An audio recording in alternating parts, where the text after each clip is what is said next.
Judges about Gideon, and you'll see that dialogue. But what caught me about Gideon was this.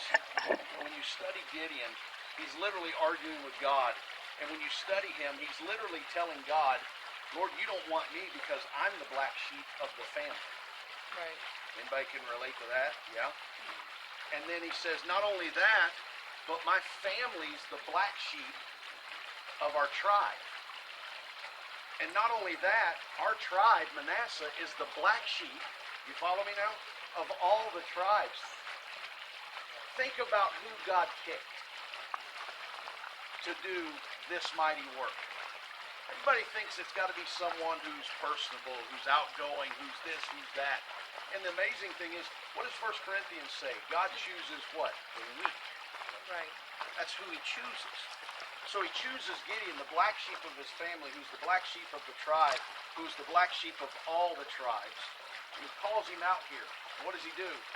He says, okay, you got 32,000 men. Let's start whittling them down. I did some odds. I did this last time I was here.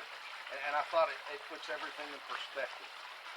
He tells Gideon, he tells him, okay, you tell whoever's afraid. You just tell them to leave. We don't want them. And how many leave? 22,000. So if it's 135,000 against 32,000, the odds are 4-1, meaning for every Israelite, they've got to kill 4 guys to win the battle, right? So 22,000 leave instantly. Now it's 135,000 against 10,000. That's a little over 13-1 odds. Now they got to kill 13 for every one of them. And then he tells them, you know the story. All right, that's still too many. Let's do this test. And Emma, where are you? Come here and read these verses. Listen to these verses.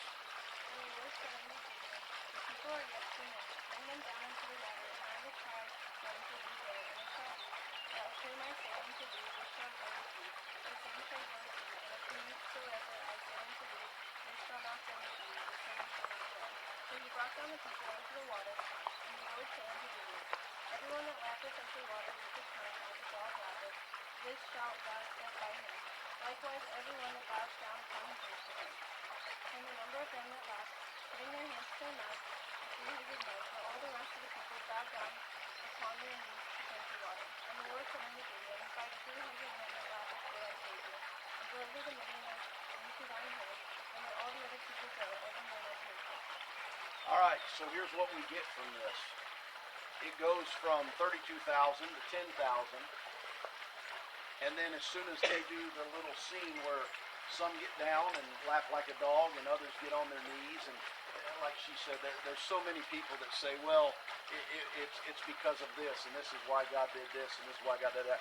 I want to look at it from Gideon's perspective. When those 10,000 came down to the water to drink, Scotty, you'd already be picking out who you would want. Oh, yeah.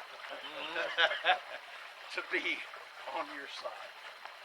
I don't care what pastor, what Sunday school teacher, you know who you want in your class, you know who you want in your church, and when they'd start coming, you'd say, okay, God's surely going to give me that one.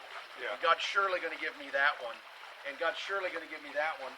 And when they get down there, he didn't know, that's the cool thing, he didn't know what they were going to do. Right. He didn't know. So when they go down and they fail, oh my gosh, I needed that guy. I needed that person to be successful. I needed that person in my life to make my life complete. I cannot do this without that person and that person and that person. And what does God do? He just starts picking them out. And 9,700 are gone. So now here's the odds. Each one of these 300 men has to kill 440 people to win this battle. You can make up, why did God do this, and he wanted men that were ready. I've heard every sermon under the sun of why this and why that. Yeah. Here's the bottom line. Here's where it meets you and I. Gideon, he's a nobody, hiding. He's a black sheep of a black sheep of a black sheep. And God chooses him. So here this black sheep is, with 300 men, and he's saying, we are going to get slaughtered. Yeah. We aren't going to make. How in the world can I do that? You ever had God, you ever had that place where you tell God, I don't understand?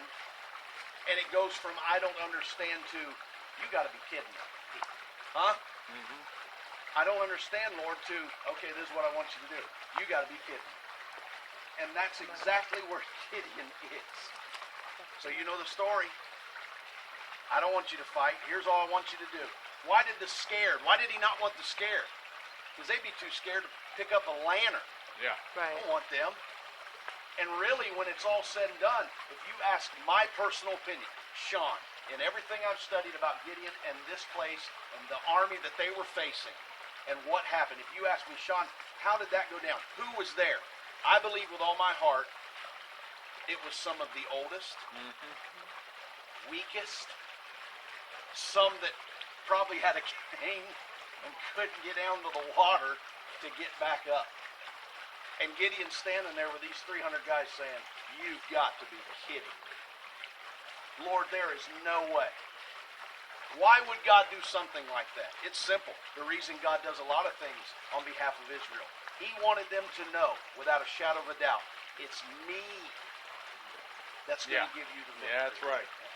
Not you, Gideon. You know what we can only take credit for? Obedience. Right. That's the only thing we can take credit for. We can't take credit for how God does what he does, why he does what he does. All we can take credit for is being obedient.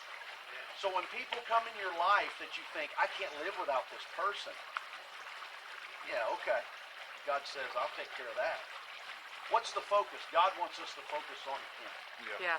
And God is going to get the glory. And he'll do whatever Sure. he needs to do to get all these things and ideas out of the way. That's right. So he can take a black sheep hiding somewhere. So was God's prophecy of Gideon true? You mighty warrior? Yes, it was. And what happens? God has them turn on each other and defeat them.